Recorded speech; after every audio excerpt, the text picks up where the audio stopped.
మీరు చెప్పండి. బోల్డ్ కేసులు మేడం, అవి ఏంటంటే అన్ని సెక్షన్స్ అన్ని వాడేసుకున్నారు. ఇప్పుడు అన్ని కేసులు కూడా కోర్టులో పెండింగ్ లో ఉన్నాయి, ప్రతి ఒక్క కేసు కూడా.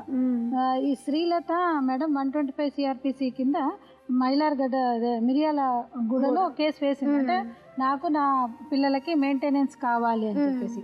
ఇంతకంటే ముందు అంటే మీ భర్త ఆయన మీ మీద మిస్సింగ్ కేసు అనేది ఒకటి వేశాడు. ఆయన ఎందుకు మిస్సింగ్ కేసు ఏంటంటే మేబీ అది కోర్టులో ఎప్పుడైతే కేసెస్ పెండింగ్లో ఉన్నాయో అవి మనం మాట్లాడకూడదు, అది ప్రెజుడిస్ కింద వస్తుంది కనుక దాని మీద మేము డెసిషన్ లాంటివి ఎటువంటి అభిప్రాయాలు, మా సొంత అభిప్రాయాలు మేము దీని మీద మాట్లాడకూడదు. ఎందుకంటే ఆల్రెడీ ఏదైతే కేసు పెండింగ్లో ఉందో ఆ డెసిషన్ అనేది కోర్టు వారు చెప్పాలే తప్ప మేము మాట్లాడకూడదు అనే విషయంలో. ఎందుకంటే ఏ ఏ సందర్భాలలో ఎవరెవరు ఎలాంటి కేసులు వేశారు అనేది మాత్రం మేము చెప్పగలిగే పరిస్థితి ఇప్పుడు, ఎందుకంటే అంత సీరియస్ కేసెస్ ఉన్నాయమ్మా ఇక్కడ.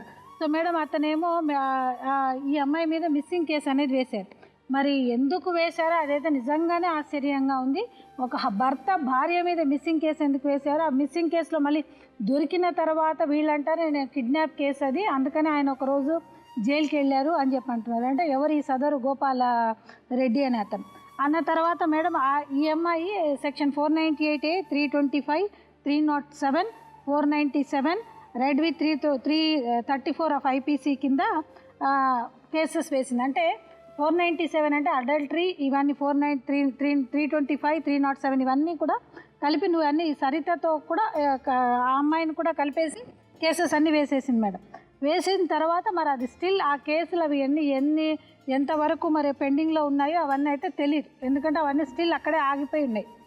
అయిన తర్వాత మేడం ఈ గోపాల రెడ్డి అనే అతను గార్డ్స్ అండ్ గార్డియన్స్ యాక్ట్ కింద నా పిల్లలు నాకు కావాలి అని చెప్పేసి కోర్టులో అతను కేసు వేశాడు మేడం.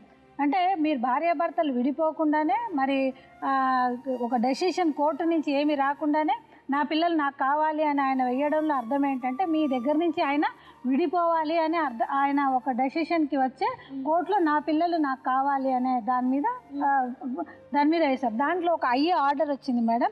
ఆ ఐఏ ఆర్డర్లో ఏంటంటే పిల్లలు ఎప్పుడైతే జడ్జి గారు వాళ్ళని ప్రైవేట్గా మాట్లాడినప్పుడు ఆ పిల్లలు మేము మా అమ్మ దగ్గరే ఉంటాము కనుక మా నాన్న దగ్గర మాకు ఉండాల్సిన అవసరం లేదని చెప్పి వాళ్ళు ఎక్స్ప్రెస్ చేసిన ఆ పిల్లల్ని ఈమెకే ఇచ్చేసారు మేడం.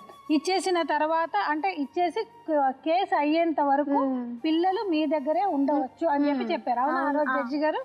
తర్వాత ఆయన ఏం చేశాడు మేడం, ఎప్పుడైతే ఈ కేసు వేయక ముందే రిట్ పిటిషన్ అనేది ఒకటి వేసాడు. అదేంటంటే 551 ఆఫ్ 3 అంటే రిట్ పిటిషన్లో నా బామ్మర్ది వీళ్ళందరూ కూడా మోసపూరితంగా నా పిల్లల్ని నా దగ్గర నుంచి తీసుకెళ్ళిపోయారు అని చెప్పేసి ఆయన ఒక రిట్ పిటిషన్ లాంటిది కూడా వేశారు. అంటే ఇన్ని కేసెస్ ఒక భార్య భర్తల మధ్యన జరిగినవి మేడం. నెక్స్ట్ వచ్చింది ఏంటంటే సరిత. ఈ సరిత అంటే ఎవరంటే ఈ రాఘవేంద్రరావు ఎవరైతే మనం అన్ఫార్చునేట్గా ఆయన చెప్తున్న సర్వేంద్రియానం నయనం ప్రధానం అని అంటే ఆ మెయిన్ ఏదైతే ఇంపార్టెంటో దాని మీదనే ఆవిడ ఎఫెక్ట్ చేసింది.